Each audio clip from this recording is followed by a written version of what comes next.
Good morning বন্ধুরা, সবাই কেমন আছেন? আশা করি সবাই ভালো আছেন। লাভলিস ব্লগে আপনাদের অনেক অনেক স্বাগতম। চলে আসলাম আরও একটি ব্লগ ভিডিও নিয়ে। আশা করছি প্রথম থেকে শেষ পর্যন্ত দেখবেন। এই তো আজকে সকালের নাস্তা দিয়ে শুরু করছি। এখানে বানিয়ে নিচ্ছি নুডলস বানিয়ে নিচ্ছি।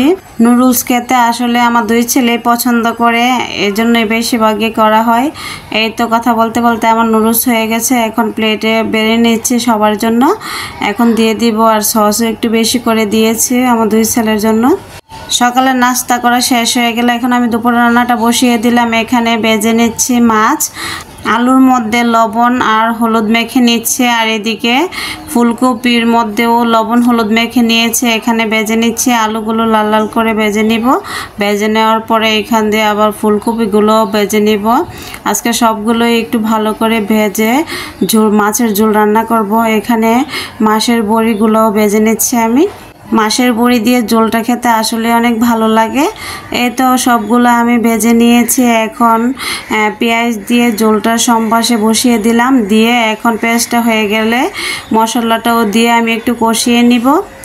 কষিয়ে নেওয়ার পরে এখানে দিয়ে দিলাম আলু, তারপর মাছের বড়ি, তারপর ফুলকপিটাও দিয়ে দিলাম। এখন আমি একটু ভালো করে কষিয়ে নিব।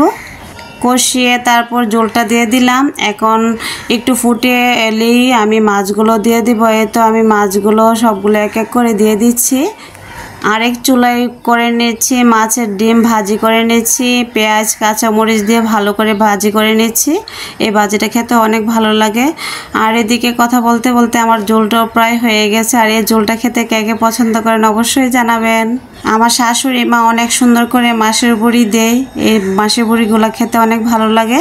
তারপর ভেজে নিচ্ছি এই যে কচুগুলো লাল লাল করে ভেজে নিচ্ছি। তারপর আমার রান্না বান্না হয়ে গেল। এখানে মাছের ডিম ভাজি করেছি, এখানে ঝোল করেছি, তারপরে আছে ডাল তো থাকবেই। ডালটা শেয়ার করলাম না, এখন শেয়ার করলাম। আর গরম গরম কচু ভাজি করে নিচ্ছি, সাথে শুকনা মরিচ ভাজি করে নিচ্ছি। খেতে অনেক ভালো লাগবে। রান্না বান্না শেষ করে আমি রান্নাঘরটা পরিষ্কার করে নিচ্ছি। আসলে রান্না করার পরে অনেক বাসন পড়ে, সেগুলোও ভালো করে ধুয়ে নিচ্ছি। অনেকেই মনে করে ঘরের বউদের কাজ আর কি, রান্না করা আর খাওয়া ছাড়া কোনো কাজ নেই। আসলে করতে গেলে বোঝা যায় যে কত কাজ।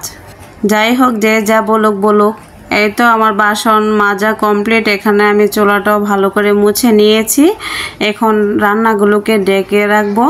ডেকে এখন চলে যাব ছেলেকে আনতে। ছেলেকে আনার সময় হয়ে গেছে।